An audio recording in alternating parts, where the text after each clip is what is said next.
Continuamos el estudio Primera de Timoteo. Estamos en la altura de versículo 12, terminamos hasta el versículo 8. Le pido que por favor lo puedan buscar en la Biblia. No importa en qué formato tenga la Biblia, si en papel, si en el teléfono, si en el iPad, si en el Android, no importa. Después que la tenga, usted la busca. Y si la tiene digital, en algún momento yo voy a pedir que puedan buscar alguna versión en específico que me llama mucho la atención y que quizás nos ayuda a entender en un lenguaje más sencillo lo que quiere decir unos pasajes de apoyo que vamos a estar utilizando. Amén. Así que estamos en el libro de Primera de Timoteo y vamos a la altura del versículo 12. Perdón. Uno para atrás. ¿Para atrás? ¿Para adelante? Ok. A la altura del versículo 12, y necesito a alguien que me pueda leer del versículo 12 al versículo 17, algún voluntario que quiera leer del versículo 12 al versículo 17. Tengo nueva versión internacional. Muy bien. Primera de Timoteo 1, 12 al 17, en el nombre del Padre, del Hijo y del Espíritu Santo. Dice: doy gracias al que me fortalece, Cristo Jesús nuestro Señor, pues me consideró digno de confianza al ponerme a su servicio. Anteriormente yo era un blasfemo, un perseguidor y un insolente, pero Dios tuvo misericordia de mí porque yo era un incrédulo y actuaba con ignorancia. Pero la gracia de... Se apagó. Hola. Ahí está. Pero la gracia de nuestro Señor se derramó sobre mí con abundancia, junto con la fe y el amor que hay en Cristo Jesús. Este mensaje es digno de crédito y merece ser aceptado por todos, que Cristo Jesús vino al mundo a salvar a los pecadores, de los cuales yo soy el primero. Pero precisamente por eso Dios fue misericordioso conmigo, a fin de que en mí, el peor de los pecadores, pudiera Cristo Jesús mostrar su infinita bondad. Así llego a servir de ejemplo para los que creyendo en Él recibirán la vida eterna. Por tanto, al Rey eterno, inmortal, invisible, al único Dios, sea honor y gloria por los siglos de los siglos. Amén. Amén, gracias. Ese versículo 17, haciendo un paréntesis, a mí me fascina ese versículo 17, esa declaración, es como una doxología. Cuando usted lo ve, por tanto, al Rey de los siglos, el inmortal, el invisible, al único y sabio Dios, sea honor y gloria por los siglos de los siglos. Amén. Eso es una expresión de adoración exageradamente preciosa que nosotros debemos tenerlos en nuestros labios, ¿verdad? Y debemos procurar que nuestra vida, que nuestro vocabulario, que nuestras palabras puedan adorar al Señor de esta manera. Ahora bien, vamos a continuar como hemos estado haciendo el ejercicio y vamos a seguir rompiendo este capítulo versículo por versículo. Y en esta próxima parte, yo le puse por título Testimonio de la gracia de Pablo. Testimonio de la gracia de Pablo. Y está basado en ese versículo número 12, que dice: doy gracias al que me fortaleció, al Cristo Jesús nuestro Señor, porque me tuvo por fiel poniéndome en el ministerio. Usted sabe que a mí me encanta buscar las palabras originales del griego. Entonces encontré una palabra clave que dice: doy gracias al que me fortaleció. Fortaleció. ¿Cómo usted define esa palabra? Me fortaleció. ¿Qué usted puede decir? Esperando que le llegue el micrófono en la mano, tenemos ahí un fortaleció. ¿Qué usted entiende? Alguien que me fortaleció. ¿Qué usted puede comprender por eso? Acá con nuestro hermano José. Pues yo entiendo que en los tiempos de angustia, de problemas en la sociedad, pues pone a uno en una forma, ¿cómo diría? Triste, sentido por que la humanidad brega de una manera que nunca mira atrás. sino que van de frente, pase lo que pase, sin darse cuenta que hay un Dios todopoderoso, que sin Él no se puede contar.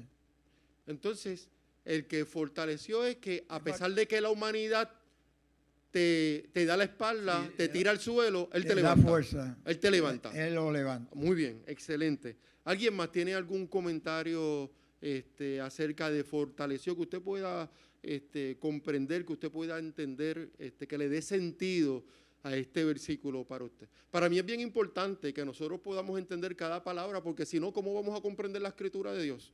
¿Cómo la vamos a aplicar a nuestra vida? Yo me puse a buscar y del original griego está la palabra endínamo con Y.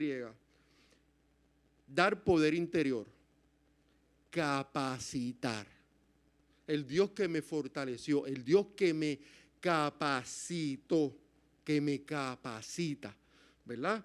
Así que eso es bien importante. Entonces, tengo otra palabra, dice, al Cristo Jesús nuestro Señor, que porque me mantuvo fiel.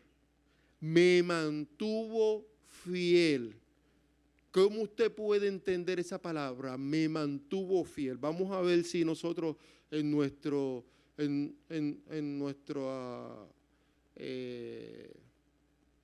entendimiento, en la exégesis de lo que podemos hacer, ¿cómo podemos dar una definición a esa palabra? Me mantuvo fiel. ¿Qué usted puede entender por eso? ¿Qué? Que no se apartó, pero me mantuvo, a mí me mantuvo fiel, que no se apartó de ti, que estuvo contigo. Sí, pero en el sentido personal, me mantuvo fiel, que me mantuvo junto con él, que no se apartó de mí. Muy bien. Allá atrás está Ali, muy bien. Sí, yo puedo decir que le dio fuerzas para ejercer el ministerio. Muy bien. En el original dice, me consideró confiable, digno de confianza. Dios lo toma a él y le entrega esto porque Dios considera, yo confío en ti para este ministerio. Yo confío en ti para esta misión. Dímelo, Cano. La versión Peshitta, que es la traducción del arameo, dice, porque me ha tenido por fiel designándome en su ministerio. Me ha tenido por fiel, o sea, él sabe que yo voy a ser fiel a su llamado, yo voy a ser fiel a su misión, yo voy a ser fiel a su palabra. Es como que nos va dando claridad las definiciones, ¿verdad? A veces uno solamente con tener las definiciones correctas, uno como que comprende mejor. Entonces dice, me mantuvo poniéndome en el ministerio. Ministerio. ¿Qué es ministerio? ¿Qué es un ministerio? Llevar la palabra del Señor. ¿Qué es un ministerio? Si lo llevamos de la palabra de diácono. Servicio, exactamente. Pues quiere decir que yo puedo leer este pasaje con esas definiciones. Doy gracias al que me da, al que me capacita. Mira cómo lo podemos ir cambiando. No cambiando el sentido, sino trayéndolo a nuestro entendimiento normal, ¿verdad? De este tiempo. Doy gracias al que me capacita, a Cristo Jesús nuestro Señor, porque me tuvo como digno de confianza, nuestro Señor, porque me tuvo como digno de confianza, poniéndome a su servicio. Qué lindo suena eso, ¿verdad? Como que más fácil de comprender, más fácil de entender. Doy gracias al que me capacitó y me creyó confiable para ejercer su servicio. Para eso estamos nosotros, para ejercer un servicio. Amén. Hay algo más. Dice, elementos de testimonio. Gratitud hacia Cristo. Nuestro ministerio, el origen de nuestro ministerio se encuentra en Cristo. Y eso es lo que él está diciendo en ese versículo. El origen de nuestro servicio, el origen de nuestro ministerio es Cristo Jesús. Eso es la gratitud hacia Él. Entonces, reconocimiento de la fidelidad. No es nuestro mérito, no es nuestra capacidad, es la capacidad que Él nos da para ejercer el ministerio que nos confió. Nosotros cuando nos analizamos, uno dice, y yo con temor y temblor, cada vez que yo me tengo que parar en el altar, que tengo que predicar, que tengo que enseñar, uno piensa y uno dice, wow, yo no me considero digno, o yo no me considero capacitado. Ese es nuestro pensamiento humano, que si nos dejamos llevar por nuestro pensamiento humano, nos congelamos. No, yo no me atrevo. Y si todo el mundo piensa igual, nos quedamos en el mismo sitio. Así que le damos gracias a Dios que el que capacita es Él. Que el que da la habilidad, que el que te va a elevar en conocimiento, en habilidades, en el ministerio, es Él. Es un don, es un regalo de Dios para tu vida y para la mía. Así que por eso es que Dios llama y capacita en diferentes áreas, porque si llego a ser yo el que hubiera cocinado el domingo, ni quemado. Eso hubiera sido, como dice alguien por ahí, altamente caramelizado. Usted ha escuchado eso, ¿verdad? Así que gracias a Dios que Dios capacita a diferentes personas en diferentes áreas, porque nosotros debemos de cumplir las diferentes funciones en la iglesia para que la iglesia funcione como un cuerpo saludable. Esa es nuestra. Así que nadie tenga en poco lo que Dios ha depositado en su vida. Por acá con Güelo.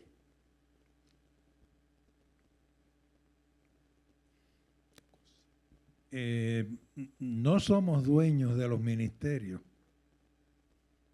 El Señor nos otorga la oportunidad de servicio, de servir, pero no somos dueños, porque a veces vivimos para el ministerio y nos olvidamos del dueño del ministerio, que es el que nos sustenta.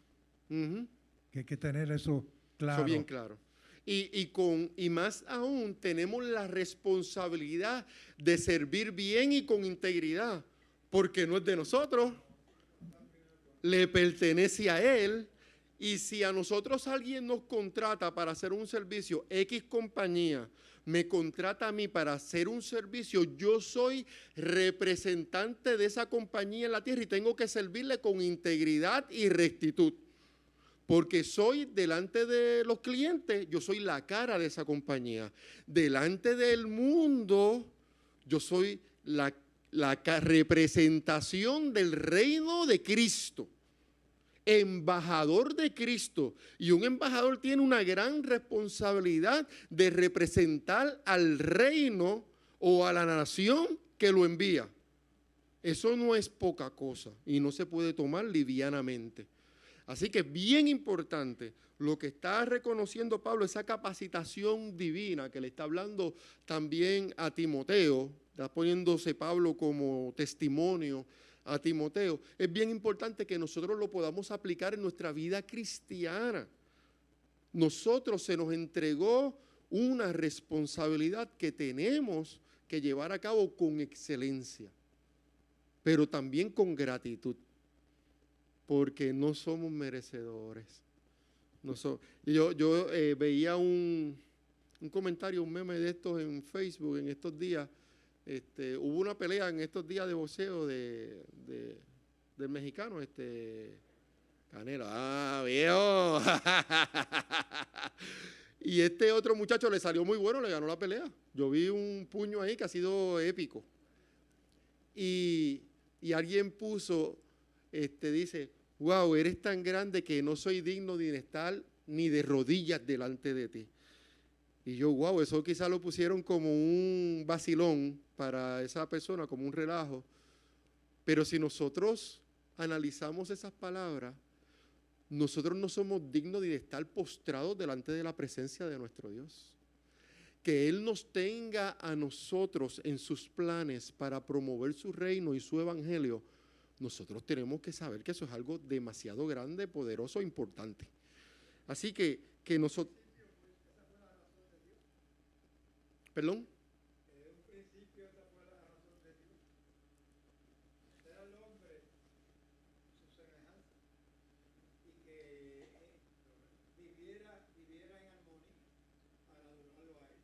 Ajá. Ajá. Así es. Así es. Yo quiero que alguien me pueda buscar 2 de Corintios capítulo 3. Esto es un pasaje de apoyo a lo que se está declarando en este versículo. 2 de Corintios capítulo 3, versículos 5 y 6.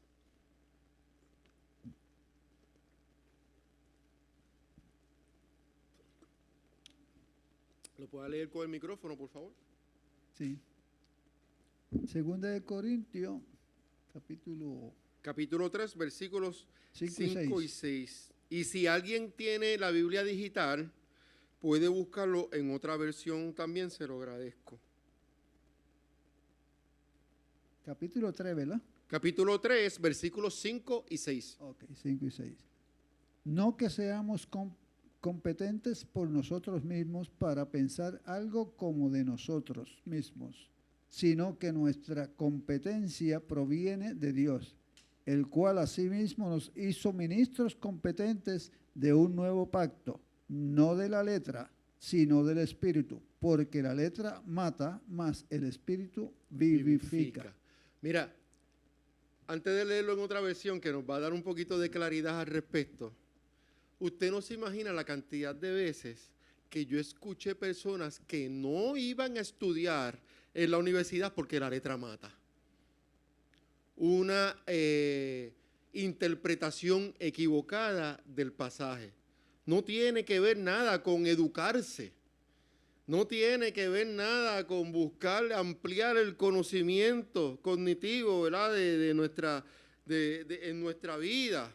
Así que por eso es que a mí me encanta buscar las opciones, buscar definiciones para que podamos encontrar la interpretación correcta de lo que el escritor sagrado, en este caso Pablo, nos está diciendo. Alguien que pueda encontrar ese pasaje, yo lo tengo aquí en Palabra de Dios para Todos. Me gusta esa versión, me gustaría que alguien lo pudiera buscar también en la versión TLA, Traducción Lenguaje Actual. Mientras usted lo busca, yo voy a leer ese pasaje en Palabra de Dios para Todos. Palabra de Dios para Todos, un lenguaje un poquito más simple. Mire lo que dice, 2 de Corintios 3, 5 y 6. No queremos decir que nos creemos capaces de hacer algo gracias a nosotros mismos, pues Dios es quien nos da la capacidad para hacer todo lo que hacemos. Solo Dios nos hace capaces de ser sus siervos del nuevo pacto que en Él ha hecho con su pueblo. Este nuevo pacto no está basado en una ley escrita, sino en el Espíritu, porque la ley escrita lleva a la muerte, en cambio el Espíritu lleva a la vida. ¿Se acuerda que anteriormente, en los versículos anteriores, estábamos hablando de la ley, que la ley descubre, trae a luz el pecado, pero no provee para la salvación? Eso es lo que está diciendo de lo escrito, no del conocimiento que nosotros tenemos que aprender cada día para ser ciudadanos capaces y que las personas no nos tomen a nosotros por tontos, porque no tenemos una capacidad de razonar o no tenemos una capacidad de entender algo, sino lo que está diciendo ahí es que la ley traía a luz el pecado y el pecado traía a luz la muerte. La ley no provee salvación, pero el Espíritu llega a Cristo, su sacrificio, su gracia, provee la salvación que el ser humano necesita.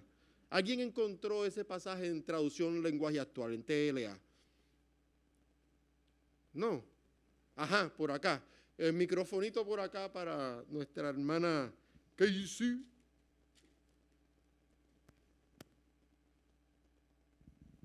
Pero nosotros no somos capaces de hacer algo por nosotros mismos. Es Dios quien nos da la capacidad de hacerlo. Ahora Dios nos ha preparado para que anunciemos a todos nuestro nuevo compromiso con Él. Este nuevo compromiso no se apoya en la ley, sino en el Espíritu de Dios, porque la ley condena a muerte al pecador, pero el Espíritu de Dios da vida. Da vida. Entonces, ¿qué está diciendo? No nos podemos saltar. Yo lo hice. O sea, dice la palabra que antes de la caída es la altivez de espíritu. Yo no me puedo saltar. Porque si hay algo que yo pueda hacer es porque Dios mismo me da la capacidad de hacerlo. Es Dios el que capacita a todo ser humano para ejercer cualquier cosa, ya sea recortar, ya sea cocinar, ya sea jugar algún deporte, que hay veces que tenemos, mira, hay veces que yo pienso, esto es un paréntesis, yo veo a los deportistas y cómo son idolatrados por muchas personas y los toman como héroes. ¿Héroes de qué? Si lo que están es jugando. Lo que están es jugando y le pagan cientos de millones por jugar. ¿Qué héroe? Héroe es una madre que trabaja y atiende a los hijos en su casa y tiene tiempo para venir a la iglesia. Héroe es un padre que quizás sin poder tiene 2 o 3 trabajos y llega con las manos sucias a su casa para llevar el sustento. Héroes son unos abuelitos que cuando sus hijos están trabajando mucho se encargan de sus nietos sin tener la fuerza y la capacidad de hace algunos años para poder levantarlos y permitirle a sus hijos que puedan trabajar en su casa. Esos son héroes del diario vivir que nosotros tenemos. ¿Y qué honra les damos? Y ya me metí ahí en un... ¿Usted entiende? Entonces a veces idolatramos a alguien que se le está pagando por hacer algo que le gusta, que lo divierte. No es que esté mal, porque también ese tiempo a veces nosotros vemos esos juegos y yo le pido, siga orando por los Mets que están perdiendo y no vamos a entrar a los playoffs. No, por favor, ayúdeme con eso, porque ¿qué vamos a hacer? Ok, cerramos ese. Entonces, y a veces nos divertimos y vemos esos juegos y nos da un tiempo de relajarnos. Y un tiempo, ¿verdad? Y cuando vemos, ayer se celebró el día de Roberto Clemente y ver que todos esos equipos tenían el número 21, un puertorriqueño que marcó la diferencia en los Estados Unidos en un tiempo difícil, con el racismo, con todas las cosas, sobrellevar eso. Y puso el nombre de nuestra isla en alto y murió sirviendo. Eso es grande para nuestro país, eso nos llena de orgullo. Pero yo tengo héroes que me rodean todos los días y quizás no los reconozco. Y es nuestra misión levantarle los brazos al que se le cansan, ayudarle, ¿verdad? Esas rodillas que se debilitan. Por eso estamos aquí y nos congregamos, porque no todos los días tenemos el mejor día de la vida, ¿verdad? Así que por eso nosotros estamos aquí. Dios es el que capacita. Lo que Dios puso en tu corazón, la capacidad que Dios puso en tu vida, para mí es única en el mundo. Nadie lo puede hacer mejor que tú. No nos niegues a todos nosotros el poder disfrutar de la capacidad que Dios depositó en ti. No importa la edad, no importa el sexo, porque no lo voy a decir género, no le voy a dar gusto a nadie, no importa el sexo, no importa si eres hombre o mujer. Eso es XX o XY. No importa. No importa si tienes pelo o eres pelón como yo. Dios te ha dado una capacidad de hacer algo. Y si Dios te dio esa capacidad, es que Dios te confió eso porque puso en ti las habilidades para que tú sirvas de bendición a otra persona. Eso es lo que está hablando Pablo aquí en este estudio, en este versículo. Así que eso es bien importante. Ahora bien, vamos a seguir y alguien que me pueda leer Primera de Timoteo, el versículo 13. Ahorita lo leímos completo, pero estamos yendo versículo por versículo. Versículo 13. Alguien que me lo pueda leer ahí. Con el micrófono, please.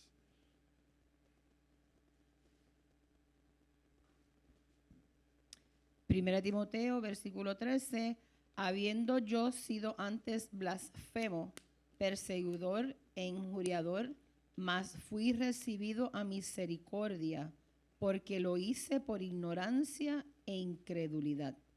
Ese es el reconocimiento del pasado pecaminoso de Pablo. Él reconoce quién él fue. Yo siempre lo digo que a todo ministro y a todo ministerio, sí, uno ora por ellos, pero nosotros miramos a Cristo. Todos nosotros como seres humanos pecamos, fallamos.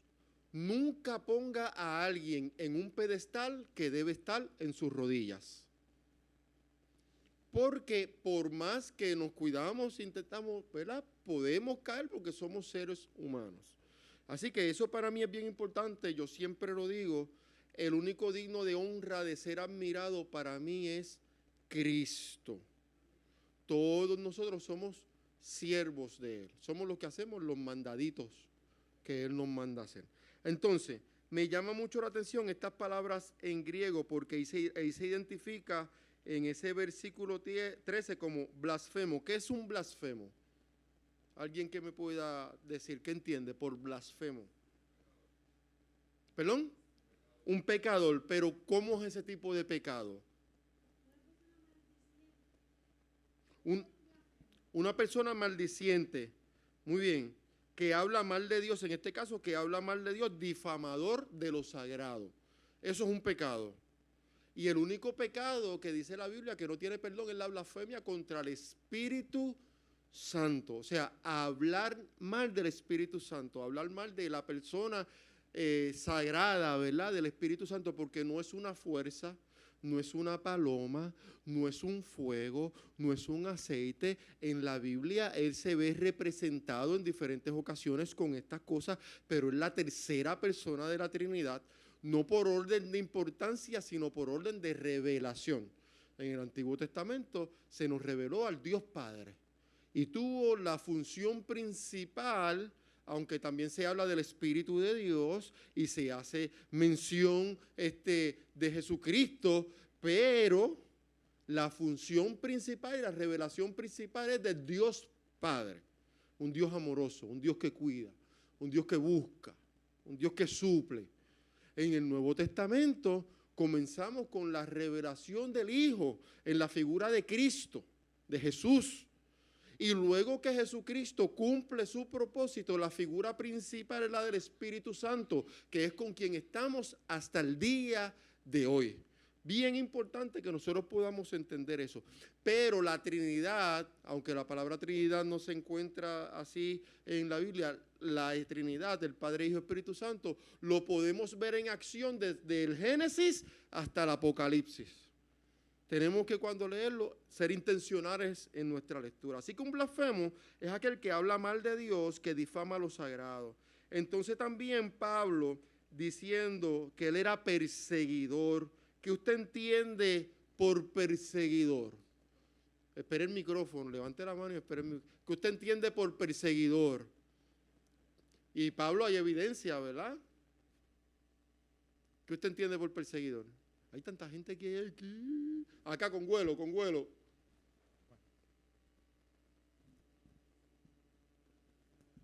Era enemigo de Cristo. Enemigo de Cristo. Y una persona que persigue hostilmente. No te perseguía para jugar 1, 2, 3 pescaditos, Te perseguía con unas intenciones específicas de encarcelarte, de castigarte.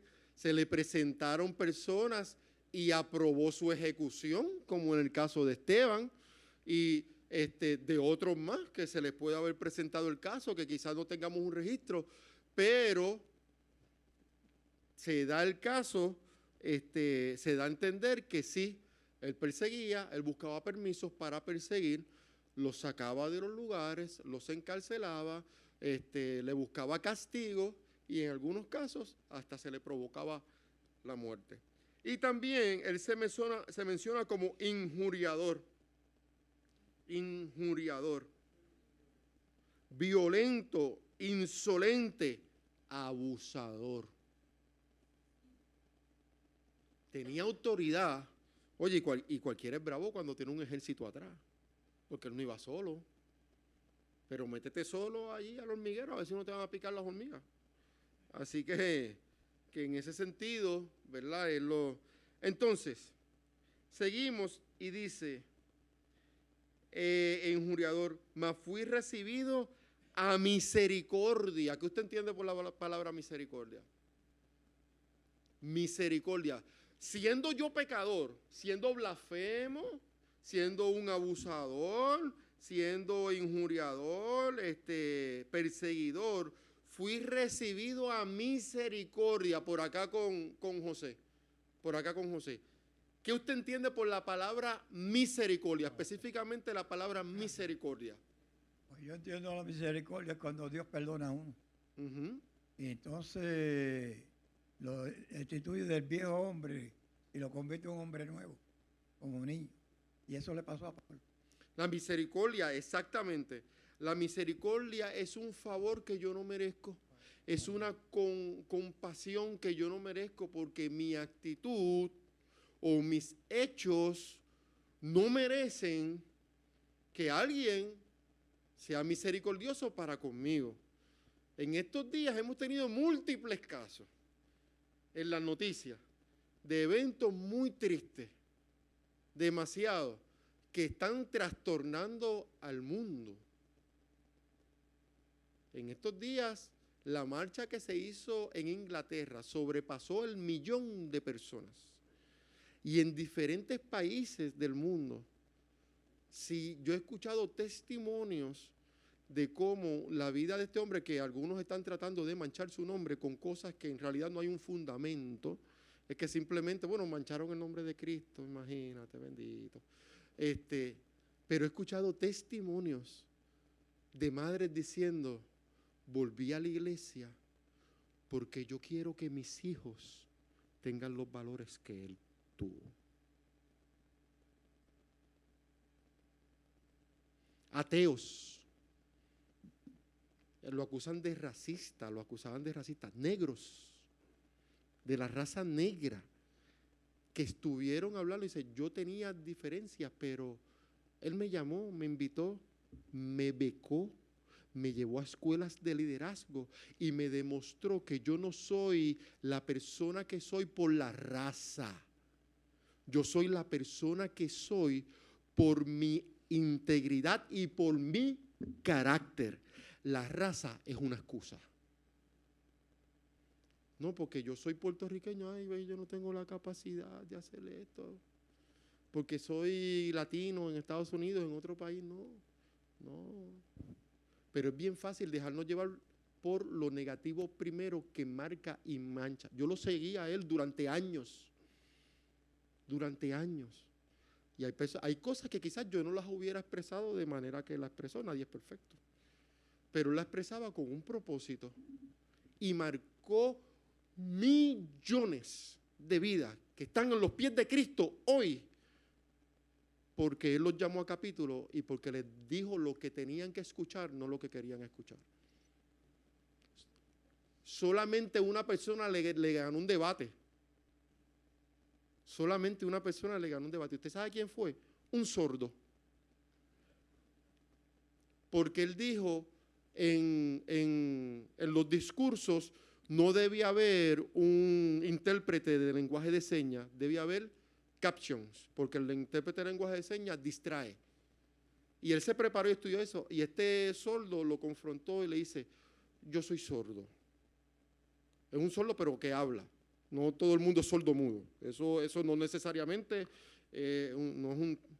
Y le explicó que con los captions en una discusión él no puede entender ambas partes, pero con lenguaje de señas sí.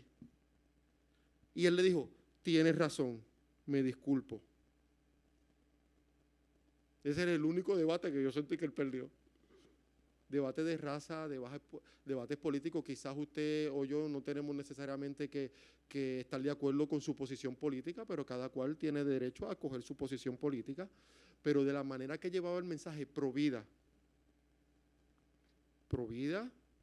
no necesariamente no estaba de acuerdo con las agendas woke, defendía la familia, en contra del aborto, o sea, tenía muchas luchas. Y ver que llegó al mundo en el Instagram de 1.7 millones de seguidores, ahora tiene 11.6 millones de seguidores. Nosotros tenemos que entender que Dios tiene forma de trabajar con nosotros habiéndonos dado capacidades. Hemos estado hablando de capacidades y habilidades. Dios le dio la capacidad a él de ser un autodidacta que decía que las universidades eran un fraude. ¿Y quiénes los invitaban a él? Las universidades. Vi debates con personas que estudiaban economía y le decía, y fulano de tal, ¿lo estás estudiando en la universidad? No, fulano de tal, no, fulano de tal, no, fulano de tal. No, pues a ti no te están enseñando economía, a ti te están adoctrinando. Y eso no es lo que está pasando en nuestras universidades, que nuestros hijos entran a la YUPI y pasa, y de momento salieron con unos pensamientos políticos que uno dice, ¿de dónde rayos este muchacho sacó este pensamiento que tilda para los comunistas o para los socialistas? ¿De dónde? Es porque se nos están adoctrinando. Por eso es la importancia de nosotros enseñar la palabra en nuestras casas a nuestros hijos, para que cuando salgan a un mundo que está violento en enseñanza, que está violento en muchas áreas, no solamente la violencia física, la violencia de palabra, el maltrato emocional, que pervierte, que ellos puedan estar con un fundamento, con una base sólida. Nosotros, los que tenemos aquí hijos y nietos, tenemos esa responsabilidad. Mira el movimiento que se está levantando. Yo doy gracias a Dios por Ferdinand Pérez y los padres de donde están. Yo soy testigo como maestro de padres que tú nunca veías en el colegio, y esos estudiantes eran los que tenían el comportamiento más conflictivo. ¿Vieron qué lindo lo dije? Por no decir otro. Tenían el comportamiento más conflictivo en el colegio. Y son los que los padres nunca aparecían más. Sin embargo, los buenos estudiantes, los padres, cada vez que había una reunión, estaban. Cada vez que se citaba, estaban. ¿Qué quiere decir? Que la figura de los padres en la vida del hijo es sumamente importante para formar hijos con un carácter íntegro y respetuoso ante la comunidad donde viven. Eso es bien importante. Cerramos ese paréntesis. Pastor. Ajá. ¿Quién? Ajá. La misericordia significa tener compasión y amor hacia alguien que sufre o que ha fallado. ¿Tendremos nosotros misericordia del que mató? Tenemos que tenerla.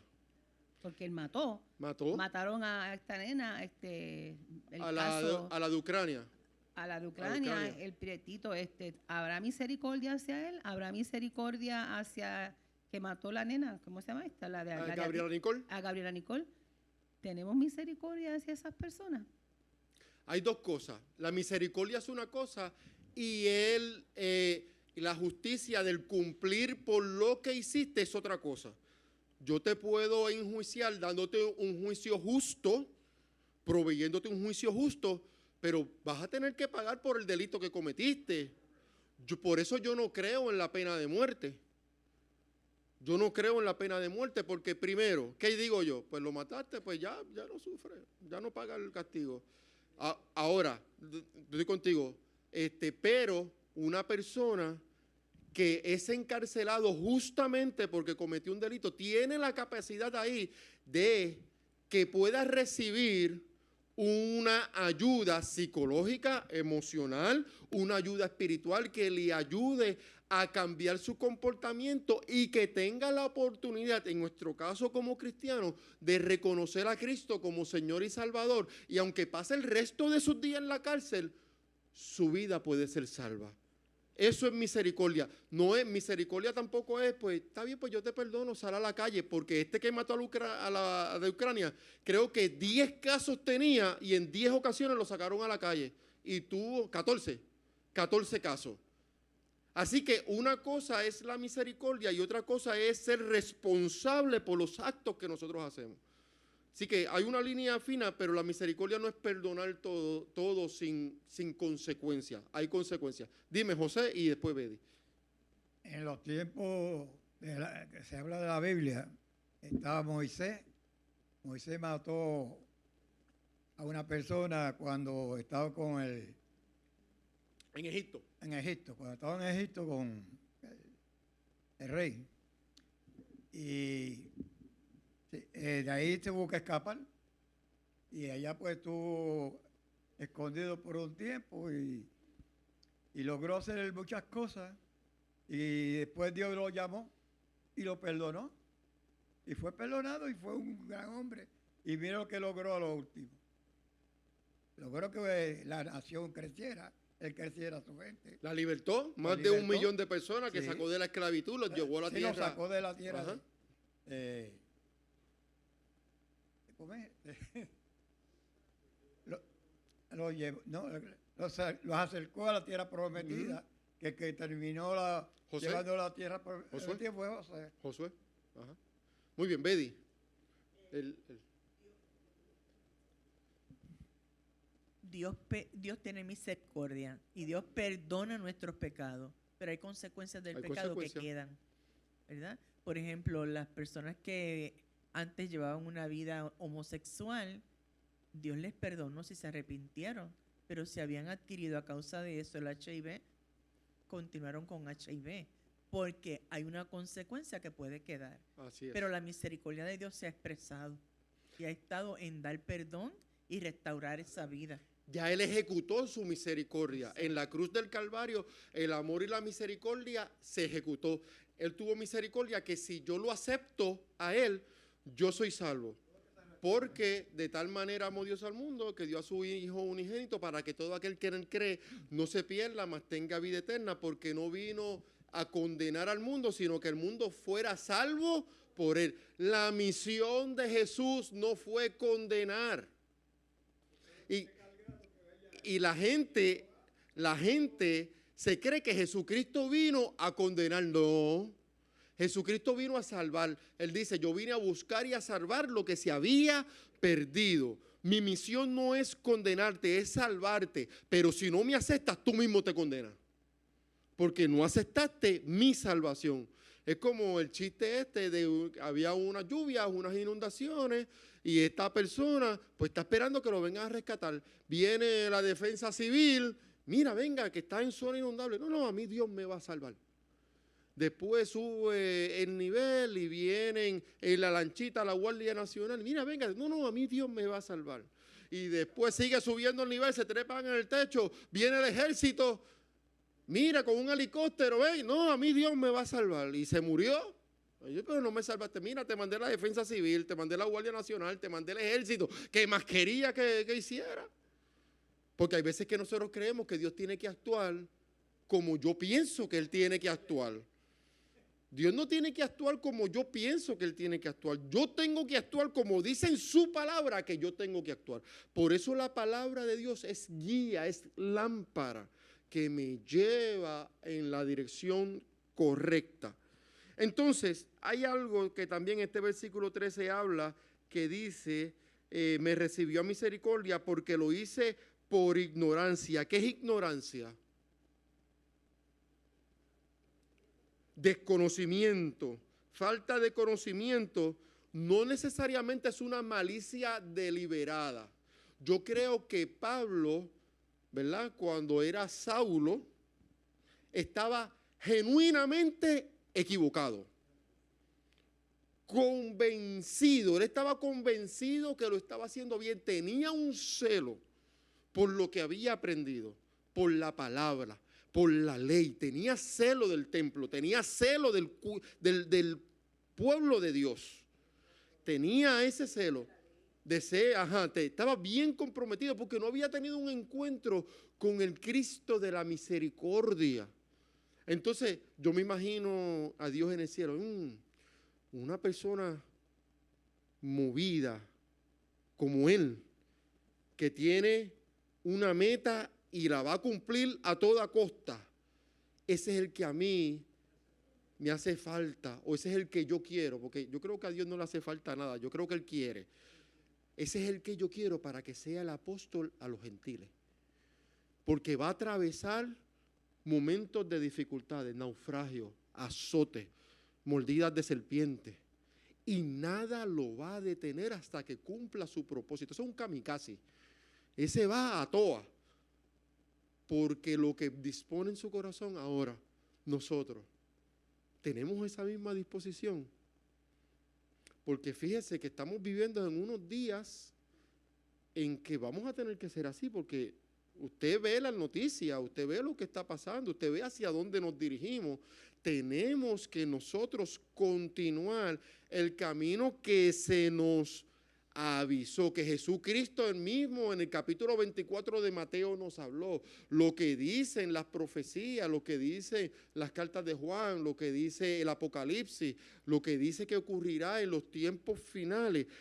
Nosotros estamos en esos tiempos y tenemos que actuar con eso. Antes de José, mire, yo estaba viendo un pastor predicando lo que está ocurriendo en Nigeria. Cientos diarios, cientos de cristianos desplazados, asesinados, cristianos, no toda persona, cristianos, los identifican y los persiguen y se los llevan. ¿Por quiénes? Por palestinos, por musulmanes. O sea, es algo terrible. ¿Lo escuchamos en las noticias? Nada que ver. Hay una agenda que quiere demonizar al cristianismo.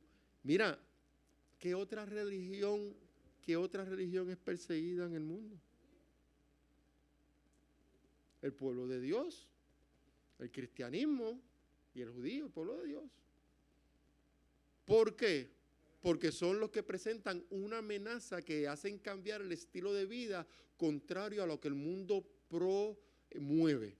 Nosotros no promovemos el estilo de vida del mundo. Nosotros tenemos un estilo de vida que Dios quiere que nosotros vivamos.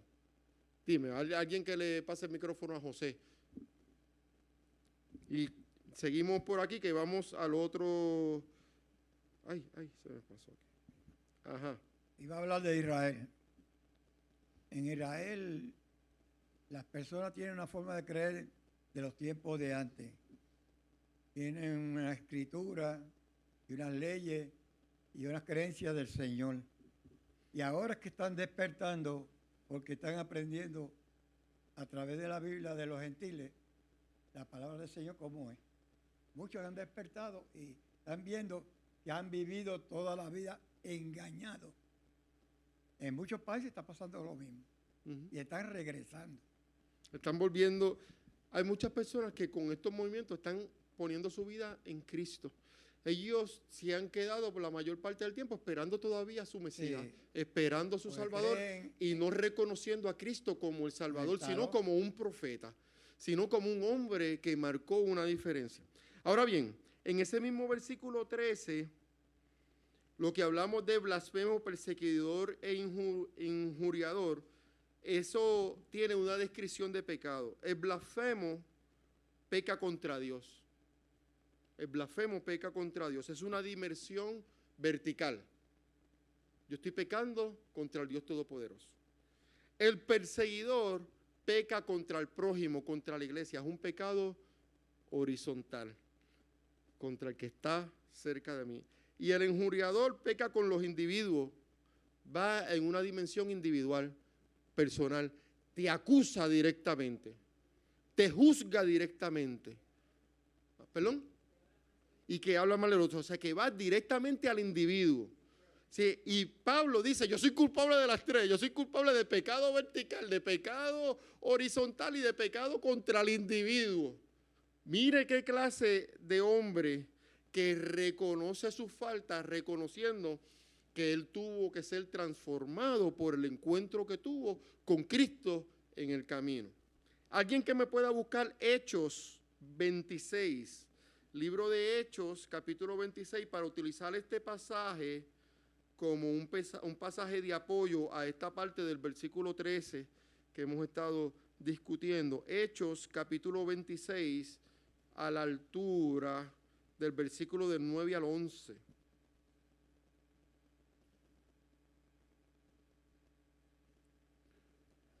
Hechos 26, del 9 al 11. Yo tengo la versión actual. Versión actual, léalo.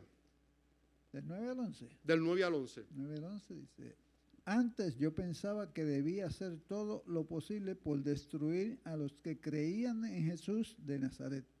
Eso hice en la ciudad de Jerusalén. Con el permiso de los sacerdotes principales, metí en la cárcel a muchos de los que creían en él.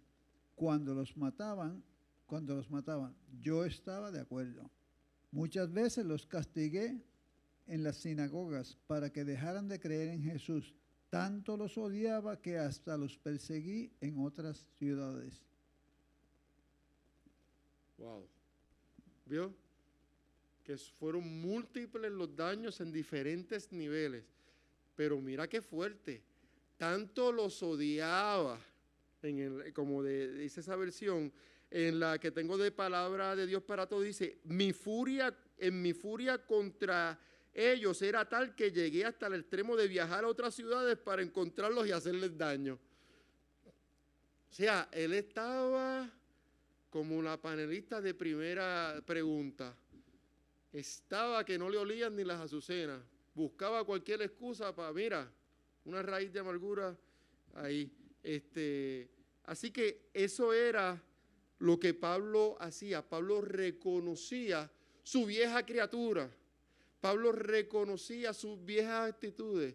Mejor que está en Cristo, nueva criatura es. Las cosas viejas pasaron, y aquí todas son hechas nuevas. Somos nosotros transformados en nuevas criaturas.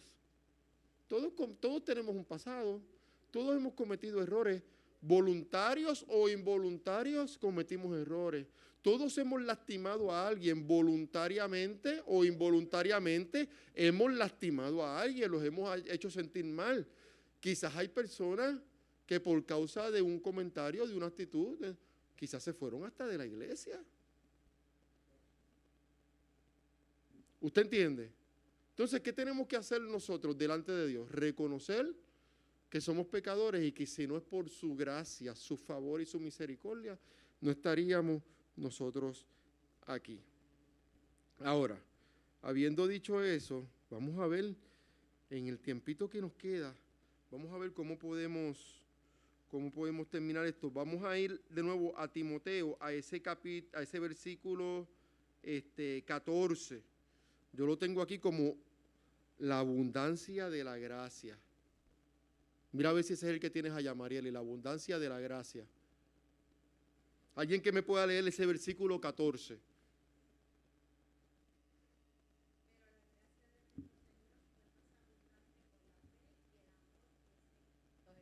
Repítelo de nuevo, por favor, para que te puedan escuchar.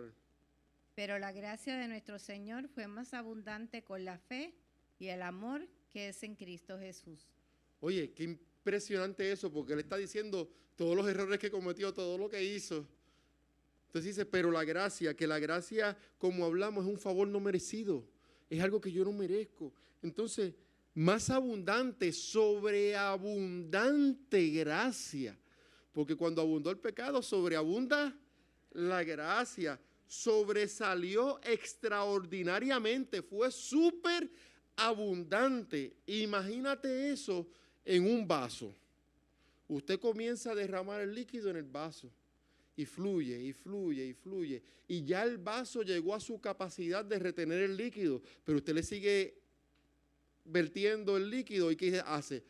Overflow, se desborda, sobreabunda. Y lo importante de algo que sobreabunda, en algún momento voy a traer el ejemplo gráfico físico, es que cuando la cosa sobreabunda, ya no solamente impacta al interior del vaso, sino que cuando se desborda, moja el lugar donde se encuentra y lo que fluye desde adentro comienza a impactar lo que lo rodea. Eso es gracia. Que lo que fluye a nosotros en nuestro espíritu puede impactar el ambiente que nos rodea. Que la gente salga mojaditos, empapaditos, porque lo que fluye de tu vida lo impactó. Eso es lo que nosotros tenemos que permitir que ocurra en nuestra vida. Somos vasijas de barro que se nos depositó un tesoro dentro. El valor en nuestra vida, el barro, ¿qué valor puede tener el barro? Un valor quizás normal, mínimo, pero cuando tiene un contenido especial, ese frasco, esa vasija, ese recipiente, vale más por lo que tiene adentro que por lo que él es. Yo valgo más por el amor, la gracia, el favor y el sacrificio de Cristo que porque yo soy Wilfredo Sánchez. Y con todo y eso tenemos un valor, pero mi valor me lo da Cristo. Mi valor me lo da Cristo. Nuestro valor está en Cristo. Entonces, se me olvida, estoy tratando de portarme bien con la... El regalo de la gracia, favor inmerecido. Pero también se habla, dice, pero la gracia de nuestro Señor, en el versículo 14, fue más abundantemente con la fe. ¿Qué es la fe? ¿Qué es fe para nosotros? Sin miedo, sin miedo. Si usted aquí... Creer. Y en otra palabra que a mí me gusta mucho, la fe es confianza. Yo tengo fe en ti que tú lo puedes lograr. Yo confío en que tú puedes lograr eso que vas a hacer. Y también dice, y el amor que es en Cristo Jesús, el amor divino, ese amor sacrificial, ese amor que se entregó, que no tuvo reservas para cumplir su propósito. Así que vamos a dejarlo hasta ahí, hasta ese versículo 14 hoy. ¿Qué podemos entender? Que nosotros somos instrumentos en las manos de Dios. Si yo pongo aquí este pointer, lo pongo ahí, si yo no lo manejo, él no puede hacer nada. Y a la medida que yo le dé para adelante y para atrás o utilice el láser, él va a hacer la función que se diseñó que él haga. Pero para que él pueda alcanzar el propósito de su diseño, tiene que haber una mano que lo maneje. Por eso mi oración siempre es, Señor, quiero ser instrumento en tus manos. Porque si tú me controlas, yo no me equivoco. Porque si tú me guías, yo no voy a cometer el error, porque tú no te equivocas. Así que, al igual que esto se diseñó con un propósito, tú eres diseñado con un propósito. ¿Qué tenemos que hacer? Creer que nuestras habilidades y nuestras capacidades vienen de Dios. Que no somos superhéroes, que no somos superhombres o supermujeres, que somos personas que nos tenemos que entregar en las manos de Dios para cumplir el propósito por el cual Dios nos creó. Amén.